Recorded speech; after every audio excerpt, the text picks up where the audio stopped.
BRS ను TRS గా మారుస్తామని కేటీఆర్ చేసిన వ్యాఖ్యలపై వర్ధనపేట ఎమ్మెల్యే కేఆర్ నాగరాజు ఆసక్తికర వ్యాఖ్యలు చేశారు.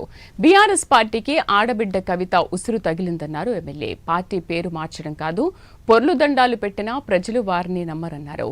తెలంగాణ ఉద్యమకారులకు వారు చేసిన ద్రోహాన్ని ప్రజలు మర్చిపోలేదన్నారు. కేటీఆర్ హరీష్ రావును ప్రజలు నమ్మే పరిస్థితి లేదన్నారు ఎమ్మెల్యే కేఆర్ నాగరాజు. మరి నిన్న కేటీఆర్ మాట్లాడేది బహుశా అందరు చూసుంటారు. సత్యనరా మైండ్ దొబ్బి ఏదో అంటారు కదా, మైండ్ బ్లాక్ ఏదో అంటారు కదా, డైలాగ్ ఉన్నది కదా, వాళ్ళ చెల్లె ఇచ్చిన షాక్లకు మైండ్ దొబ్బి బ్లాక్ అయిపోయి ఇప్పుడు మళ్ళా బీఆర్ఎస్ నుండి టీఆర్ఎస్గా మారుస్తామని డైలాగులు కొడతాడు.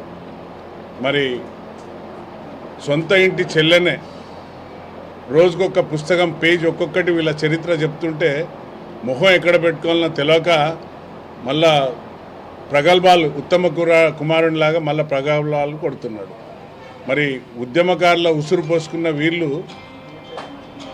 ఉద్యమకారుల ఉసురు పోసుకొని వారిని తరిమి కొట్టి తన్నేసిన పార్టీల నుండి మరి అదే కాంగ్రెస్ ప్రభుత్వం ప్రజల యొక్క ఆశీస్సులతో వచ్చినాక గౌరవ ముఖ్యమంత్రి గారు రేవంత్ రెడ్డి గారు క్యాబినెట్ అంతా కూడా ఆమోదించి ఉద్యమకారులను హక్కున చేర్చుకొని వారికి గద్దరన్న పేరుతోని రివార్డులు అవార్డులు ఇచ్చి ఉద్యమకారులకు ఎవరైతే వారికి స్థలాలు ఇచ్చే గొప్ప కార్యక్రమం మన ముఖ్యమంత్రి గారు మరి కాంగ్రెస్ ప్రభుత్వం తీసుకున్న చరిత్ర మీ అందరికీ తెలిసిందే.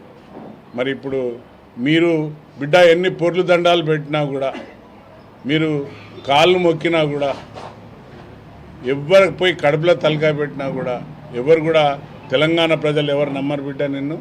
ఎందుకంటే మరి నిన్న కేటీఆర్ మాట్లాడేది బహుశా అందరు చూసుంటారు.